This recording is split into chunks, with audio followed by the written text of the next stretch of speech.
Indonesia merupakan salah satu negara pemeluk agama Islam terbesar di dunia.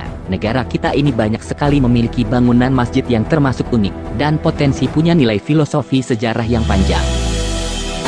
Bahkan beberapa masjid, di antaranya mempunyai kesan religi, dan benang merah yang erat dengan lokasi masjid tersebut berdiri.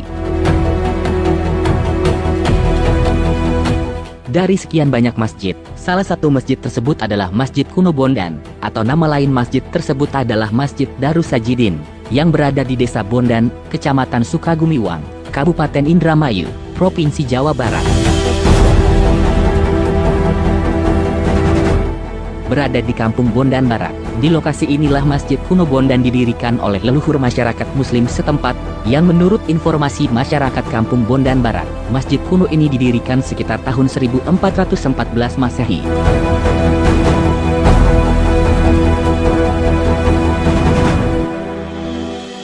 Konon menurut cerita turun-temurun, masjid tertua di Kabupaten Indramayu ini menyimpan kisah unik dari aktor pendiri masjid ini. Selain itu, dikisahkan bahwa masjid tersebut juga mengilhami pemberian nama perkampungan di kawasan Desa Bondan ini. Alkisah diceritakan berdirinya masjid kuno ini dimulai saat pada tahun 1400-an silam, wilayah ini dikunjungi oleh dua orang kakak beradik yang bernama Ki Rakinem dan adiknya bernama Nyimas Ratu Kencana Wungu. Tidak diketahui secara pasti asal-muasal daerah mereka datang. Yang jelas dikisahkan, mereka berasal dari kerajaan Majapahit yang mengembara, dengan misi utama menyebarkan agama Buddha di wilayah barat Pulau Jawa.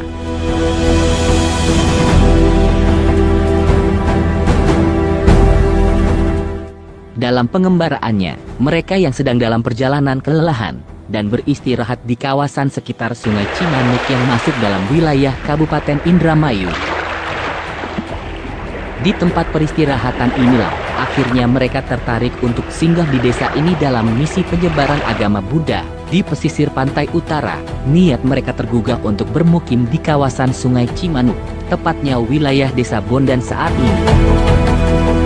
Konon saat itu daerah ini agak ramai, dengan suasana aktivitas masyarakat setempat yang beragam, ramah dan nuansa pedesaan yang sangat nyaman.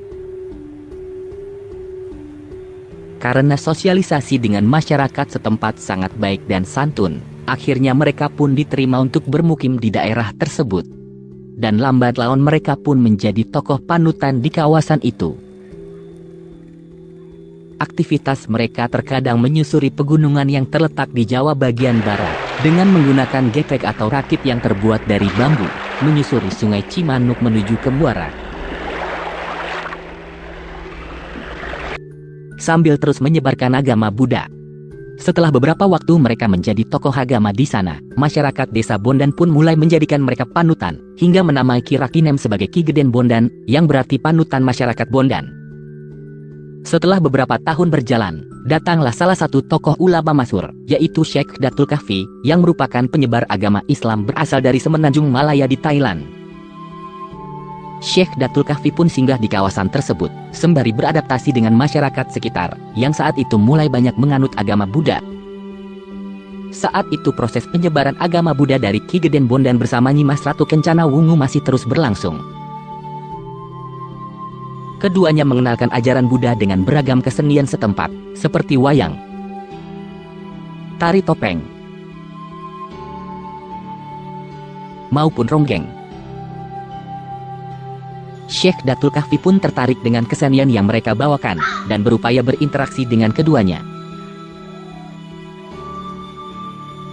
Setelah beberapa waktu mereka berinteraksi, Syekh Datul Kahfi pun menyukai Nyimas Ratu Kencana Wungu yang merupakan adik dari Ki Geden Bondan. Disebutkan keduanya mulai sering bertemu dan berkomunikasi langsung.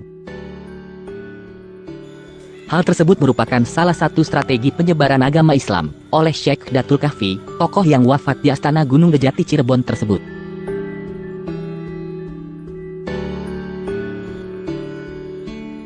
Syekh Datul Kahfi dan Nyimas Kencana Wungu akhirnya menjalin hubungan cinta tanpa sepengetahuan Ki Geden Bondan.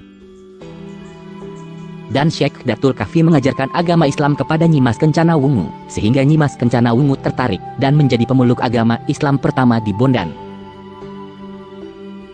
Dalam pergaulannya di desa Bondan, Syekh Datul Kahfi banyak mendapatkan empati dari warga sekitar, sehingga lama-kelamaan ulama tersebut mempunyai pengaruh. Kesempatan inilah yang digunakan oleh Syekh Datul Kahfi menyebarkan agama Islam. Sedikit demi sedikit, akhirnya sang ulama berhasil mengambil hati masyarakat, dengan makin bertambahnya penduduk yang masuk agama Islam.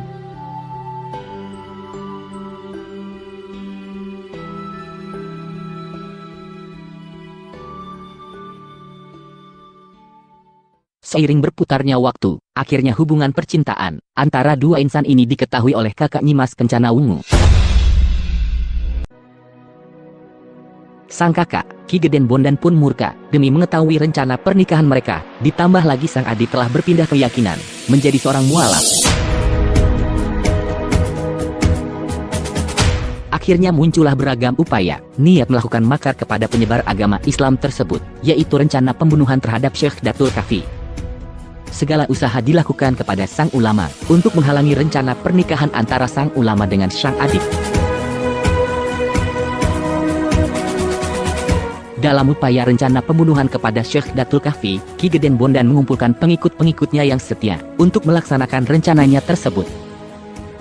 Tetapi tidak ada seorang pun yang dapat melakukannya, bahkan Ki Geden Bondan sendiri pun tak sanggup melakukannya, karena karomah dan kesaktian yang dimiliki oleh Syekh Datul Kahfi. Dan Syekh Datul Kahfi tetap istiqomah dalam menjalankan syariat agama Islam, dan terus mengembangkan ajaran Islam hingga ke pelosok desa. Kegagalan upaya membunuh sang ulama, membuat Ki Geden Bondan semakin gusar dan geram, karena waktu rencana pernikahan keduanya semakin dekat.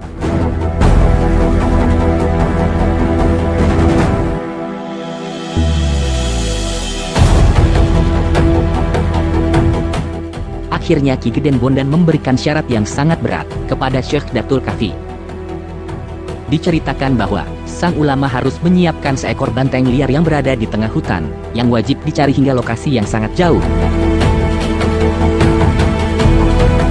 Hal ini sebagai syarat yang harus dilakukan, karena banteng itu akan dijadikan hewan korban dalam upacara adat menurut tradisi agama Buddha, dan harus dicari dalam satu malam. Dengan sangat terpaksa, Syekh Datul Kahfi menyetujuinya, karena dijanjikan boleh menikahi adiknya setelah mendapatkan banteng liar dan ganas tersebut. Sebetulnya Syekh Datul Kahfi merasa sangat berat atas perintah yang diterimanya tersebut. Kemudian dia menyampaikannya kepada Nyimas Kencana Wungu. Karena iba hatinya, Nyimas Ratu Kencana Wungu memutuskan menemani calon suaminya dalam melaksanakan perintah Ki Geden Bondan.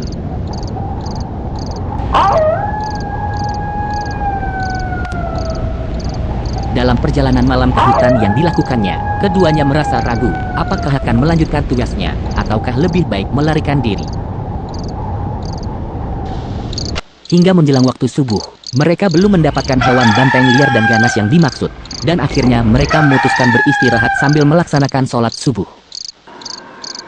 Setelah sholat subuh itulah, atas izin Allah Subhanahu wa Ta'ala, Nyimas Kencana Wungu melihat ada seekor banteng yang sangat besar dan menakutkan mendekati mereka. Mereka pun bersiap menangkap banteng tersebut. Singkat cerita, akhirnya banteng tersebut dapat dijinakan dan ditangkap.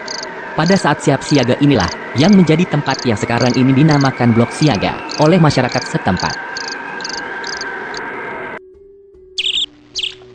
Kemudian banteng tersebut dituntun dengan menggunakan selendang milik Nyimas Kencana Wungu, ke arah selatan menuju pusat desa. Sambil berlalu, Nyimas Kencana Wungu mengucapkan kata Bongkoran, yang artinya gagal pembunuhan, sehingga pada saat ini, tempat tersebut dinamakan Blok Bongkoran.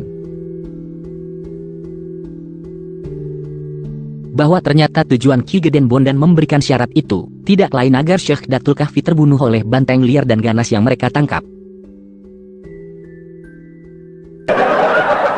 Sementara di pusat desa, acara munjungan segera dimulai. Para pengikut Ki Geden Bondan sangat riang gembira dan bersorak-sorai karena menganggap sang ulama tidak berhasil menjalankan misinya, yaitu menangkap banteng hutan. Mereka mengira bahwa Syekh Datul Kahfi telah pergi jauh, bahkan dianggap telah meninggal dunia. Sedangkan para pengikut Syekh Datul Kahfi berkumpul di suatu tempat untuk mendukuhan, yang berarti menunggu kedatangan sang ulama dengan rasa cemas. Kata mendukuhan inilah, pada saat sekarang, tempat tersebut dinamakan Blok Dukuh. Di tengah hiruk-pikuk para pendukung kedua belah pihak, tiba-tiba dari arah timur muncul Nyimas Kencana Wungu, menuntun banteng yang telah ditangkapnya, bersama Syekh Datul Kahfi. Melihat kejadian tersebut, Ki Geden Bondan merasa sangat geram, dan memutuskan untuk mengadu kesaktian dengan Syekh Datul Kahfi. Selain itu, dia juga menggerakkan pengikutnya untuk menyerang Syekh Datul Kahfi dan pengikutnya, sehingga terjadi tangkilan, yang berarti peperangan, yang tidak bisa dihindarkan. Yang kemudian kata tangkilan ini, menjadi tempat bernama Blok Tangkil.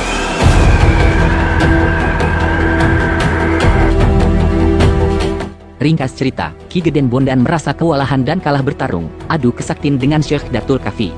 Sehingga Ki Geden Bondan melarikan diri, dalam keadaan tidak berwujud. Saat melarikan diri, Ki Geden Bondan meneriakkan kata-kata, lanjutkan cita-citamu, kemudian dia lenyap. Sejak saat itu, Syekh Datul Kahfi menyiarkan agama Islam di seluruh Bondan dengan leluasa. Karena kebesaran hati Syekh Datul Kahfi dan penghormatan penduduk desa terhadap sesepuh mereka Ki Geden Bondan, akhirnya desa itu dinamakan Desa Bondan, yang dikenal sampai dengan saat ini. Sementara itu, untuk menyiarkan agama Islam, Syekh Datul Kahfi mendirikan masjid dengan bantuan pengikutnya, yang dinamakan Masjid Darus Sajidin, yang dijadikan sebagai pusat kegiatan agama Islam di Desa Bondan dan sekitarnya. Dan masjid ini masih berdiri tegak, dan terawat sangat baik, sampai dengan sekarang, sebagai saksi bisu, perjuangan seorang ulama besar di masa lampau, dalam menyiarkan agama Islam, yaitu Syekh Datul Kahfi.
Jargon.